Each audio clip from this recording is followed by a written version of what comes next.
السلام عليكم ورحمة الله وبركاته.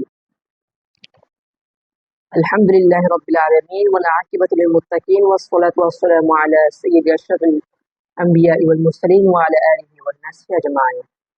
أما بعد، أعوذ بالله من الشيطان الرجيم. بسم الله الرحمن الرحيم. সম্মানিত ভিউয়ার্স, সবাই কেমন আছেন? আশা করি সবাই ভালো আছেন।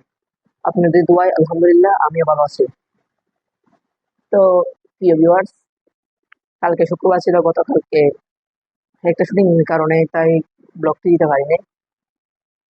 তাই আমরা চেষ্টা করছি, আমার আজকে শুটিং ছিল, শুটিংটা শেষ করে আপনাদেরকে আবার একটু সময় দিলাম। তো আমরা গত পর্বের মধ্যে কোরবানি ফজিলত বলেছিলাম, কোরবানির কোরবানি ফজিলত এবং কোরবানির বিষয় অনেক 2-3টি বিষয়, অলরেডি 3টা পর্ব চলে গেছে। আজকে পর্ব নম্বর 14 পর্ব।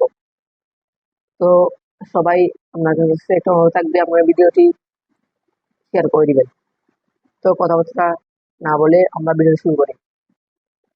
মূলত আপনারা জানেন যে আমরা যে কিতাবটি থেকে যে হাদিসগুলো আপনাদের তুলে ধরি, মূলত আমরা সেই কিতাব থেকে আপনাদেরকে আজকে কোরবানির হুকুম নিয়ে আমরা আলোচনা করব।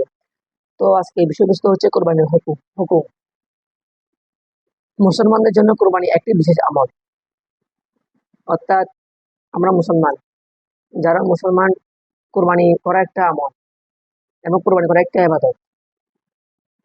তো কোরবানি হচ্ছে মুসলমানদের জন্য একটি বিশেষ আমল। এটা ওয়াজিব, অর্থাৎ এটা যেমন কি সুন্নাত, ফরজ, নফল, সে আছে না, সুন্নত এবং ফরজ এই দুটো মাঝে মাঝে হচ্ছে ওয়াজিব। এই ওয়াজিব কোরবান, অর্থাৎ আমাদের জন্য কোরবানটি ওয়াজিব, কিন্তু যাদের সামর্থ্য নাই তাদের জন্য ওয়াজিব নয়। আল্লাহ পাক কোরআন মাজিদে সূরা আল কাউসার, অর্থাৎ যে কোরআন শরীফ একবারে যে ছোট্ট সূরা, যার নাম সূরা কাউসার, যে সূরা কাউসারটি আছে সেটার মধ্যে আল্লাহ বলছেন, ইন্না আ'তাইনাকাল কাউসার ফাসল্লি লিরাব্বিকা ওয়ানহার শানিয়াকা ওয়ালা। আল্লাহ পাক এখানে 2 নম্বর আয়াতের মধ্যে বলেছে যে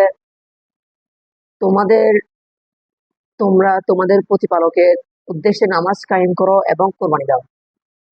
সামর্থ্য থাকা সত্ত্বেও কোরবানি না করার জন্য মহানবী সাল্লাল্লাহু আলাইহি ওয়াসাল্লাম, অর্থাৎ যে ব্যক্তি থেকে সামর্থ্য রয়েছে, তার ক্ষমতা রয়েছে যে সে কোরবানি করতে পারবে, তার থেকে নিসাব পরিমাণ সম্পদ আছে, যার থেকে নিসাব পরিমাণ সম্পদ থাকা সত্ত্বেও কোরবানি দেয় না।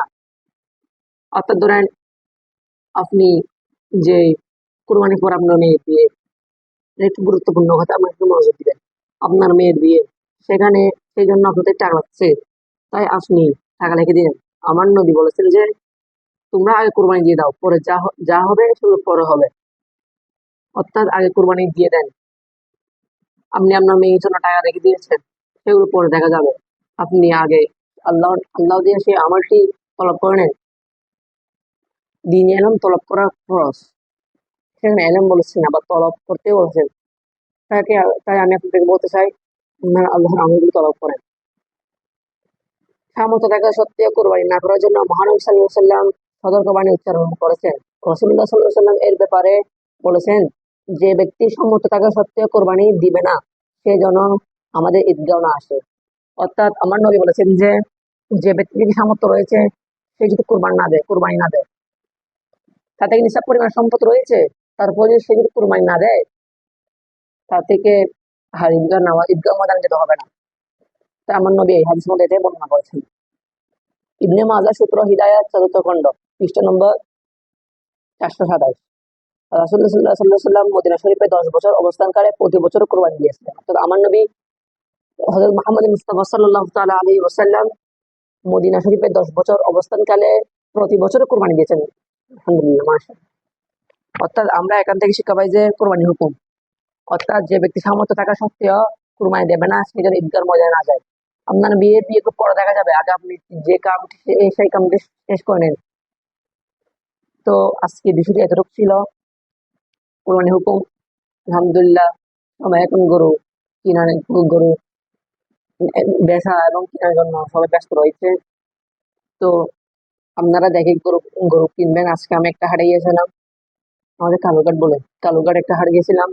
সেখানে দেখতেছি 6 মাস 1 বছর ওরা গরু তুলে দিছে, 1.5 বছর ওরা গরু তুলে দিছে। সেগুলি কোরবানি হবে? আমি দেখে তো আফসোস করছিলাম, যেগুলো দিয়ে তো কোরবানি হবে না। যারা ব্যাপারী অর্থাৎ যারা এগুলো বেছে গুণা তো ওদের হবে, আপনার তো হবে না। আর আপনার থেকে একটা বিষয় যে জানা তো উচিত যে গরু মানে বয়স, গরু এবং মহিষ দ্বারা 2 বছর লাগতে হবে, ছাগলের দ্বারা 1 বছর, উটের দ্বারা 5 বছর লাগবে। আপনারা এই অনুযায়ী গরু কিনবেন। আমার কাছে এটাই অনুরোধ। তো সবাই ভালো থাকবেন, সুস্থ থাকবেন, আমার জন্য দোয়া করবেন। আসসালামু আলাইকুম ওয়া রাহমাতুল্লাহি ওয়া বারাকাতুহু।